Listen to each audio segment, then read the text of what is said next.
എങ്ങനെയുണ്ട് സാറേ? കൊള്ളാം. നമുക്ക് വേണ്ട എല്ലാ സാധനങ്ങളും ഉണ്ട്. നമുക്ക് അത്യാവശ്യം വേണ്ട കിണർ, 2 തട്ടിലായിട്ടുള്ള വീട്. അതാണ് ഇത് നമ്മളിവിടെ കണ്ടതിൽ അഡ്വാൻറ്റേജ് ആയിട്ടുള്ള 2 തട്ടുള്ള വീടാണ്. പിന്നെ കിണർ നമുക്ക് യൂസ് ചെയ്യാം. പിന്നെ ആ ഇലപ്പൊഴിഞ്ഞ മരം കണ്ടോ? അതെ. അതിന്റെ മുകളിൽ നിന്നാണ് കൂമൻ കരയേണ്ടത്. അപ്പൊ കൂമൻ കരയുന്ന ദിവസം കൂമൻ വേണമല്ലോ. വേണ്ടി വരും.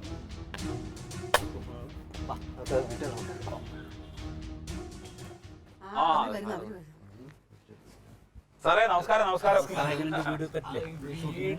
സാറേ. നമസ്കാരം. കുഴപ്പമില്ല, ഒരു പരുവത്തിലൊക്കെ ഒപ്പിച്ചെടുക്കാം. അതെ സാറേ, ഈ മമ്മൂട്ടിയും ഗുണ്ടകളായിട്ടുള്ള ഫൈറ്റ് ഇവിടെ എടുക്കാൻ പറ്റുമെന്ന് എനിക്ക് തോന്നുന്നില്ല. അല്ല എടുക്കാലോ, നല്ല സ്ഥലമുണ്ടല്ലോ. അത് കുഴപ്പമില്ല, നമുക്ക് പുറത്ത് വെച്ചെടുത്തിട്ട് ഇവിടെ വെച്ച് എഡിറ്റ് ചേർക്കാം. അല്ല മമ്മൂക്ക ഈ ലൊക്കേഷനിൽ എന്തായാലും ഉണ്ട്. പിന്നെ ഭാവന ഉണ്ട്, അനൂമേനോനുണ്ട്, ഹർഷി അശോകനുണ്ട്, കുഞ്ചാക്ക ബോബനുണ്ട്. മമ്മൂട്ടിയുടെ മറ്റേ എല്ലാ ആളുകളുടെ ഞങ്ങളെ ഒരു ഫോട്ടോ ഇവിടെ വരുമ്പോ എടുക്കാമല്ലോ. പിന്നെ പൃഥ്വിരാജ് വരൂ. പൃഥ്വിരാജ് ഈ ലൊക്കേഷനിൽ ഇല്ല. അല്ലെ നമുക്ക് ഇത് എല്ലാവർക്കും കൂടെ കഥയ്ക്ക് അനുസരിച്ചിട്ടുള്ള ഇതല്ലേ. അപ്പൊ നമ്മളെ അങ്ങനെയുള്ള ആർട്ടിസ്റ്റുകളെല്ലാം ഇവിടെ വരും. ഏതായാലും ഈ പറഞ്ഞവരെല്ലാം ഇവിടെ എന്തായാലും ഉണ്ട്. എന്താ സാറേ? സാറേ ഈ ഗ്രില്ലൊരു പ്രശ്നമാണല്ലോ. കുഴപ്പമില്ല, നല്ല സ്ട്രോങ്ങാ. അല്ല ഗ്രില്ല് സ്ട്രോങ്ങാ, പക്ഷെ നമ്മളെ കഥയ്ക്ക് പറ്റൂല. ഇത് ഈ ഗ്രില്ല് കംപ്ലീറ്റ് മാറ്റേണ്ടി വരും. ഗ്രില്ല് ഫുള്ളായിട്ട് മാറ്റേണ്ടി വരും. പിന്നെ ഈ ടൈൽസ് ഉണ്ടല്ലോ, ഇത്ര ഈ ഭാഗം ഈ ടൈൽസ് മൊത്തം ഒട്ടങ്ങളാക്കി മാറ്റണം. ഈ ടൈൽസ് ഇവിടെ മാറ്റേണ്ടി വരും. അല്ല ടൈൽസ് മാറ്റേണ്ടി വരും. പിന്നെ അതാ ഈ സിമന്റ് ഇതുണ്ടല്ലോ, ഇത് എടുത്തങ്ങ് മാറ്റേണ്ടി വരും. അല്ല ടൈൽസ് പഠിക്കാണ്ട് ഈ കഥയുടെ സിറ്റുവേഷൻ അനുസരിച്ചിട്ട് ഈ വീട് ഒരു കച്ചട ലുക്കുണ്ട്. ഇതൊരു നല്ല ഒരു ഗ്ലാസ് എന്തെങ്കിലും കുറച്ച് പൊട്ടിച്ച് മാറ്റാം. ഗ്ലാസ് സാറേ ഇത് നോക്കി കഥ ഈ ജനം ഇത് തടിയാണ്, മരത്തിന്റെ നല്ലതാണ്. പക്ഷെ നമ്മളെ സബ്ജക്റ്റിന് പറ്റൂല. പിന്നെ ഇത് അതുകൊണ്ട് അത് മാറ്റി, അല്ല അത് കളയല്ല, അത് മാറ്റി വെച്ചിട്ട് ക്ലാസ് ഇടേണ്ടി വരും. വേറെ ഇതിൽ വേറെ പ്രശ്നമൊന്നുമില്ല. ഇത്രയൊക്കെ ഉള്ളൂ. അല്ല അങ്ങനെയാണെങ്കിൽ ഇപ്പൊ അതെ അത് സാറേ, അങ്ങനെയാണെങ്കിൽ ഇപ്പൊ അതൊരു ബുദ്ധിമുട്ടാവും. ഇപ്പൊ അത് അല്ല ഇതൊക്കെ നമ്മൾ തന്നെ ചെയ്യും. അല്ല ആര് ചെയ്താലും ഇത് നമ്മളാളെ വെച്ച് ചെയ്യും. അത് വേണ്ട, ഇത് ബുദ്ധിമുട്ടാവും സാറേ, അത് ശരിയാവില്ല. അല്ല എന്താണ് ഇത് കുത്തി പൊളിച്ചിട്ട് ടൈൽസ് ഇട്ടാ ഗുണല്ലേ? ഈ പലക മാറ്റിട്ട് ഗ്ലാസ് ഇട്ടാ ഗുണല്ലേ? അല്ലാതെ ഈ ഗ്രില്ലൊക്കെ പാടെ ഇടിച്ചു പൊളിച്ച് കളഞ്ഞു കഴിഞ്ഞാല് നമ്മൾ അതിനു വേണ്ടി ചെലവാക്കേണ്ടി വരും. ഈ ഗ്രില്ല് നിങ്ങൾ പൊളിച്ചു മാറ്റി കഴിഞ്ഞാലേ ഇത് ലാസ്റ്റ് പോകുമ്പോ ഇതുപോലെ ഫിറ്റ് ചെയ്ത് തരില്ലേ? അതൊന്നും നിങ്ങൾ പേടിക്കണ്ട. നമ്മൾ ഇവിടുന്ന് ഇറങ്ങുമ്പോ പഴയ പോലെയാക്കി നമ്മൾ തരും. പിന്നെന്താ?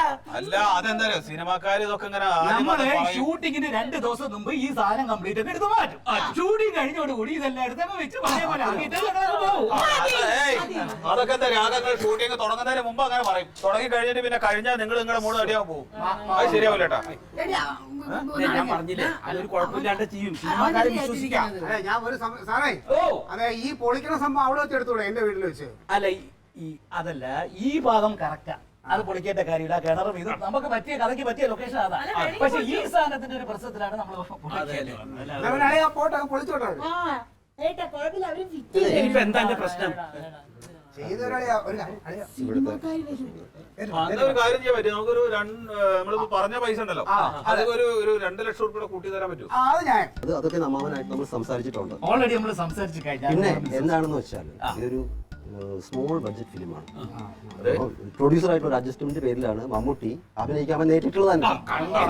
ഇവര് പ്രൊഡ്യൂസറും മമ്മൂട്ടിയായിട്ട് നല്ല ഫ്രണ്ട്സാ. അതുകൊണ്ടാണ് ഇത് ചെയ്യുന്നതെന്ന് അർത്ഥം. എന്നാ പിന്നെ ഒരു കാര്യം ചോദിച്ചു, ഈ മമ്മൂട്ടി സാറിനോട് ചോദിച്ചിട്ട് പൊളിക്കാതെ ഒരു അഡ്ജസ്റ്റ്മെന്റ് പറ്റും. അയ്യോ അതല്ല, ഇത് ഈ പൊളിക്കാതെ ചെയ്യാൻ പറ്റുന്നത് ഇതിന്റെ സബ്ജക്റ്റിന് ഈ കഥയ്ക്ക് പറ്റിയത് ഇത് പൊളിച്ചേ പറ്റൂ. അതുകൊണ്ടാണ് അമ്മ ഒന്ന് പറഞ്ഞു. അതെ മമ്മൂക്ക വരെ ഇവർക്ക് സഹകരിക്കാന്ന് പറഞ്ഞു. ഇവരെ വിശ്വസിക്കാം, ഇവരെ റെഡിയാക്കി തരും. ഞാനല്ലേ പറയുന്നത്. അല്ല കണക്ക ഇനി ഇത് പൊളിക്കാത്തോണ്ട് ഒരു സിനിമ പൊളിഞ്ഞു പോയി എന്നുള്ളൊരു ഇത് വരണ്ട. ഇത് പൊളിച്ചോ. എന്നാ പിന്നെ ശരി സാറേ. പിന്നെ അങ്ങനെ തന്നെ ആയിക്കോട്ടെ. പിന്നെ കെട്ടി തരണേട്ടാ നിങ്ങൾ ഷൂട്ട് കഴിഞ്ഞ് പോകും. ഞാൻ നേരത്തെ പറഞ്ഞല്ലോ ഇത് നമ്മളെ കഴിഞ്ഞ് കഴിഞ്ഞാൽ ഇതൊക്കെ കെട്ടുക നമ്മള് സന്തോഷമായിട്ട് കഴിഞ്ഞിട്ട് പൈസ എല്ലാം തന്നിട്ട് ഞങ്ങൾ പോവാം. പിന്നെ വളരെ റിലീസിന്റെ ഒപ്പം എല്ലാവരും കൂടി വരണം കാണാം. ആരാ ഡയറക്ടർ? അല്ല ഡയറക്ടർ പുള്ളിയാണ്. അപ്പൊ ഞാൻ ഒരു കാര്യം ചെയ്യട്ടെ സാറേ, നമുക്ക് ഈ എന്തെങ്കിലും കുറച്ച് പൈസ അങ്ങനെ അഡ്വാൻസ് ആയിട്ട് തരാൻ പറ്റുമോ? പൈസയുടെ അഡ്വാൻസിന് എല്ലാ കാര്യവും അവിടെ പറഞ്ഞിട്ടുണ്ടല്ലോ. അളിയാ അവര് മുഴുവൻ കാശും തരാതിരിക്കുമല്ലോ. ഇതൊന്നും മിണ്ടാതിരിക്കണം. കനക കാശിന്റെ കാര്യമൊക്കെ ഞാൻ പറഞ്ഞിട്ടില്ലേ? ഞാൻ പറഞ്ഞ കാശ് അവരെനിക്ക് തരും, അത് മുഴുവൻ ഞാൻ നിന്നെ ഏൽപ്പിക്കും. അയ്യോടാ, അത് മുഴുവൻ അവനെ ഏൽപ്പിച്ചാൽ എങ്ങനെയാ? അമ്മയുടെ കയ്യിൽ കൊടുത്തോ? ഈ നാത്തൂര് എന്താ അത് ഏട്ടൻ മേടിച്ചോട്ടെ? എന്താ ഏട്ടൻ മേടിക്കണ്ട, അത് അമ്മയുടെ കയ്യിൽ കൊടുത്താ മതി. ഇപ്പൊ ഇവിടെ സിനിമാക്കാര് വരണം, ഇങ്ങനെ കാണിച്ചിട്ട് വരണ്ട. നിങ്ങൾ എന്തായി കാണിക്കുന്നത്? മമ്മൂട്ടിക്ക് ഒരു മാസം വന്ന് താമസിക്കേണ്ട സ്ഥലം അത്. നിങ്ങളുടെ സ്വഭാവം കണ്ട ഒരു ഫസ്റ്റ് ദിവസം എടുപ്പൂ. കാശ് കളയാൻ നോക്കല്ലേ സാറേ, അവർക്ക് കുഴപ്പമില്ല. അപ്പൊ എല്ലാം ഓക്കെ അല്ലേ? അതെ അതെ. അപ്പൊ പിന്നെ ഞങ്ങൾ എന്ത് ചെയ്യണം? ഞാൻ പറഞ്ഞ പോലെ ചെയ്താൽ മതി. എപ്പോ വേണേ ഷൂട്ടിംഗ് കൊടുക്കാം. ശരി എന്നാ ആയിക്കോട്ടെ ആയിക്കോട്ടെ അപ്പൊ പിന്നെ യാത്രയില്ല. ആയിക്കോട്ടെ ആയിക്കോട്ടെ. സന്തോഷം. അപ്പൊ ബാക്കിലുള്ള അല്ല സാറേ, ഒരു കാര്യം അയ്യോടാ, നീ പോയാലെങ്ങനെയാടാ? എന്തേ? അല്ല ഇവിടെ ഒന്ന് കാര്യമൊക്കെ പറ. എനിക്ക് ഒരുപാട് തിരക്കുണ്ട്. അതിൽ ഇടയ്ക്ക് ഒരു നല്ല കാര്യം ലഭിച്ചിട്ട് വന്നാ ഞാൻ. അതെ അമ്മാവാ, അഡ്വാൻസ് ആയിട്ടൊരു 2000 റുപ്യെങ്കിലും ചോദിച്ചു. ഈ 2000 റുപ്യ തെറ്റിച്ച് വേണം കുടുംബത്തെ അരി മേടിക്കാൻ. നാളെ എടുത്തോട്ട് പോവാൻ നോക്കടാ. ഞാൻ പിന്നെ അപ്പുറം കാണിച്ചു കൊടുക്കട്ടെ. സാറേ, ഷൂട്ട് ചെയ്യാതെ ഇവിടുന്ന് പോയിട്ടുണ്ടെങ്കിൽ ഇതിനെ തല്ലിയാ കുഴിഞ്ഞ്. അതന്നെ എന്താ അഡ്വാൻസ് ചോദിച്ചാലേ? 2000 രൂപ നീ അഡ്വാൻസ് ചോദിക്കുന്നത്? എന്തെങ്കിലും വാങ്ങിച്ചൂടെ? അവന് പൈസ തരും. ഇപ്പൊ ഇവിടെ മണിമൂട്ടി വരും. അമ്മ നാലിച്ചേക്ക് നമ്മുടെ സ്വന്തം വീട്ടില് നമ്മുടെ സ്വന്തം പോലെ സിനിമ നടന്മാരൊക്കെ കുഴപ്പമില്ലല്ലേ? കുഴപ്പമില്ല. അല്ല, ഇവിടത്തെ ഈ ബഹളമൊന്നും സാർ കാര്യമാക്കണ്ട. അതൊരു കുടുംബാവുമ്പോ ഉണ്ടാവും. പക്ഷെ അതൊക്കെ ഞാൻ കൈകാര്യം ചെയ്തോളാം. അല്ല നമ്മൾ ഈ വാടകയുടെ കാര്യം പറയുമ്പോഴാണ് ഒരു പ്രശ്നമുള്ളത്. ഇപ്പൊ 10000 രൂപ വെച്ചിട്ട് 30 ദിവസത്തേക്ക് 3 ലക്ഷം രൂപ ആവുമല്ലോ. അതിപ്പോ എങ്ങനെ കൊടുക്കും എന്നുള്ളതാണ് ഞാൻ ഇത്. അല്ല, അത് എന്താണെന്നറിയോ? ഈ തങ്കത്തിന്റെ ഭർത്താവുണ്ട്, അയാൾ എന്നോട് പറഞ്ഞത് ഒരു ദിവസം 15000 റുപ്യ വെച്ച് വേണമെന്നാണ്. അതൊന്നും നടക്കുന്ന കാര്യമില്ല. അല്ല, അതറിയാം. അപ്പൊ ഞാൻ 10 വെച്ച് പറഞ്ഞത് അവര് സമ്മതിക്കട്ടെ വെച്ചിട്ടാണ്. അല്ല ഞാൻ ഇത് കഴിയുമ്പോ യഥാർത്ഥ വാടകയുടെ കാര്യം പറയുമ്പോ നമുക്ക് അടി കിട്ടും. നോക്കണം. സാർ അത് പേടിക്കണ്ട. എന്തൊക്കെയായാലും അമ്മാവിനോട് സ്നേഹമുണ്ട്. ഞാൻ പറഞ്ഞതുപോലെ അമ്മാവനോട് സ്നേഹമുണ്ട്, നമ്മുടെ അടുത്ത് സ്നേഹം കാണില്ലല്ലോ. അത് പേടിക്കണ്ട. അത് ഞാൻ പറഞ്ഞ പോലെ ചെയ്യും. സാർ ഞാൻ പറഞ്ഞത് തന്നാ മതി. അതൊക്കെ ഞാൻ കൈകാര്യം ചെയ്തു. ശരി ശരി ശരി. പിന്നെ എന്റെ കാര്യത്തില് അഭിനയിക്കും നേരത്തെ പറഞ്ഞിട്ടില്ലേ? മുമ്പ് അഭിനയിച്ചിട്ടുണ്ടോ? അഭിനയിച്ചിട്ടുണ്ടോന്ന് സാർ ഈ പാരിജാത പുഷ്പം എന്ന് കേട്ടില്ലേ? ഇല്ല ഇല്ല.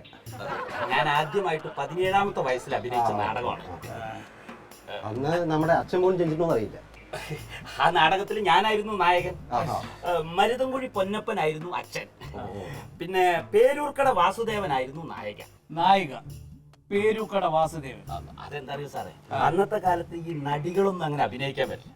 അപ്പൊ കാണാൻ കൊള്ളാവുന്ന ആണ് തന്നെയാണ് പെണ്ണുവേഷം കെട്ടുക. ആ നാടകം കഴിഞ്ഞപ്പോഴല്ല കാണികൾ മൊത്തം എന്നെ വന്നങ്ങോട്ട് പോകണം. തല്ലാനാ? അല്ല സാറേ, തലോടാൻ, അഭിനന്ദിക്കാൻ. ആ നാടകത്തിലൊരു ഡയലോഗ് ഉണ്ടല്ലോ, അതിപ്പോഴും കേട്ടാൽ രോമങ്ങനെ എണീറ്റത്. എന്റെ അച്ഛന് വേലക്കാരിയിൽ ഒരു ജാരസന്തതി ഉണ്ടാവും. നാടകത്തിൽ എന്റെ നാടകത്തില് ആ അച്ഛനോട് മകൻ വന്ന് പറയുന്നതാണ് സിറ്റുവേഷൻ, സന്ദർഭം. അതെ. ആ ഡയലോഗ് ഞാനൊന്ന് പറയാം. യുഗയുഗാന്തരങ്ങളായി മണ്ണടിഞ്ഞു പോയാലും ഒരിക്കലും നശിക്കാത്ത ആത്മബന്ധത്തെ കുറിച്ച് നിന്റെ അച്ഛൻ എന്തറിയാം? കാലത്തിന്റെ കൈവിരലുകൾക്ക് തുടച്ചു മാറ്റാൻ കഴിയാത്ത കണ്ണീർ കായലിൽ ഗതി കിട്ടാത്ത അലയുന്ന ആത്മാക്കളുടെ ഘോരരോദനം അച്ഛൻ കേൾക്കുന്നില്ലേ?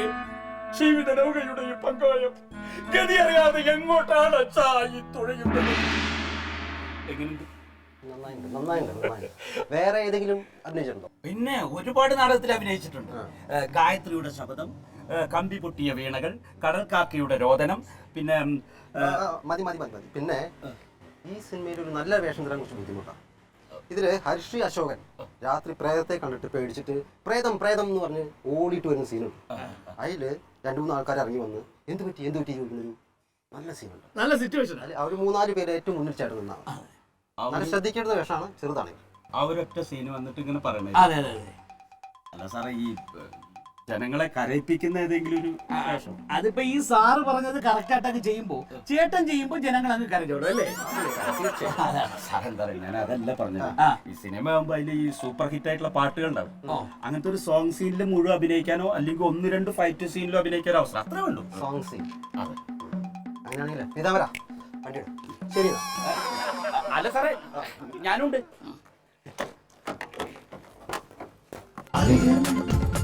versus Alien.